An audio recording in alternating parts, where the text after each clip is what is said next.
50대가 넘으셨나요? 혹시 요즘 조금만 걸어도 숨이 차고, 계단을 오르면 무릎이 아프고, 아침에 일어나면 온몸이 뻣뻣하신가요? 많은 분들이 이것을 그냥 나이 탓으로 돌리고 운동을 포기하십니다. 하지만 오늘 저는 아주 중요한 사실을 알려드리려 합니다. 50대 이후 운동을 멈추는 것은 노화를 가속시키는 가장 빠른 방법입니다. 반대로 올바른 운동을 꾸준히 하면 10년, 심지어 20년은 더 젊고 건강하게 살 수 있습니다. 오늘 저는 50대 이후 반드시 해야 할 운동 유도까지와 각각의 정확한 방법을 알려드리겠습니다. 무리한 운동이 아닙니다. 집에서도 쉽게 할 수 있는 운동들입니다. 끝까지 보시면 오늘 당장 시작할 수 있습니다. 안녕하세요. 저는 김지연 박사입니다. 저는 20년 이상 시니어 건강을 연구해 왔습니다. 제가 항상 환자분들께 드리는 말씀이 있습니다. 운동은 선택이 아니라 약입니다. 실제로 운동이 가져다주는 건강 효과는 어떤 약도 완전히 대체할 수 없습니다. 지금부터 50대 이후 꼭 해야 할 운동 7가지를 하나씩 설명해 드리겠습니다. 첫 번째 운동은 걷기입니다. 걷기는 가장 단순하지만 50대 이후 가장 강력한 운동 중 하나입니다. 많은 분들이 걷기는 너무 쉬운 운동이라고 생각하십니다.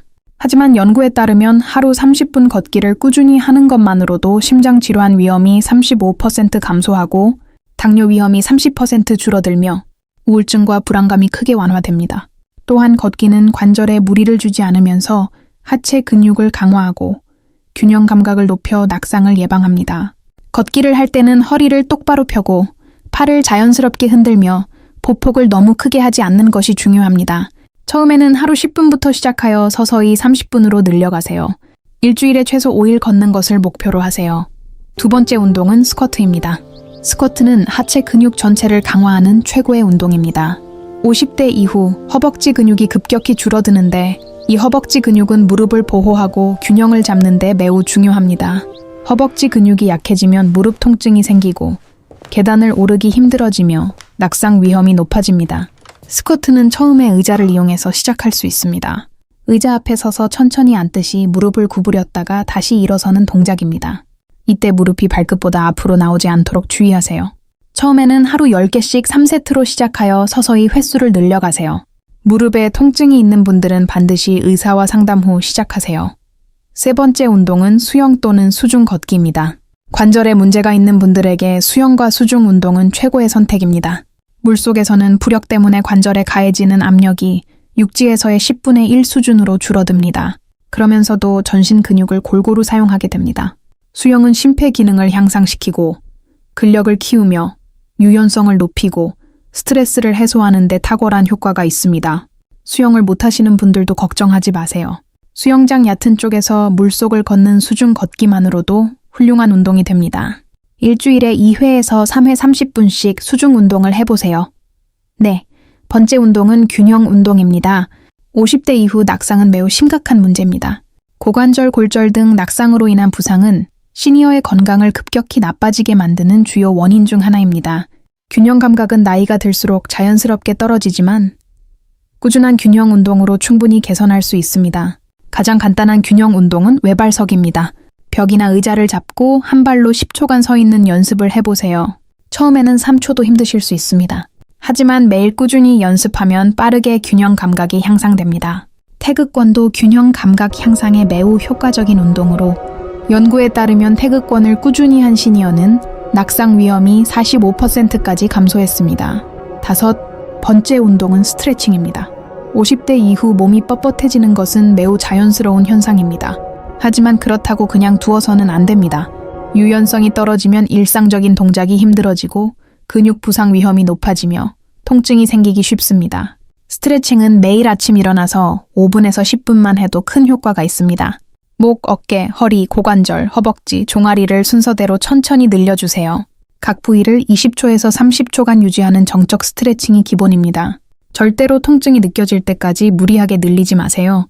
약간 당기는 느낌이 드는 정도가 적당합니다.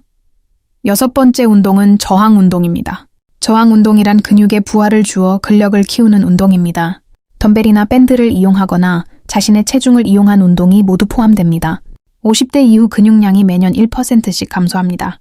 이것을 근감소증이라고 합니다. 근육이 줄어들면 기초 대사량이 낮아져 살이 찌기 쉬워지고 혈당 조절이 어려워지며 뼈가 약해지고 낙상 위험이 높아집니다. 저항 운동은 이 근감소증을 막는 가장 효과적인 방법입니다.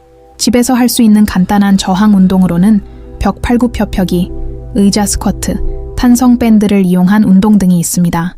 일주일에 2회에서 3회 30분씩 꾸준히 하는 것을 목표로 하세요.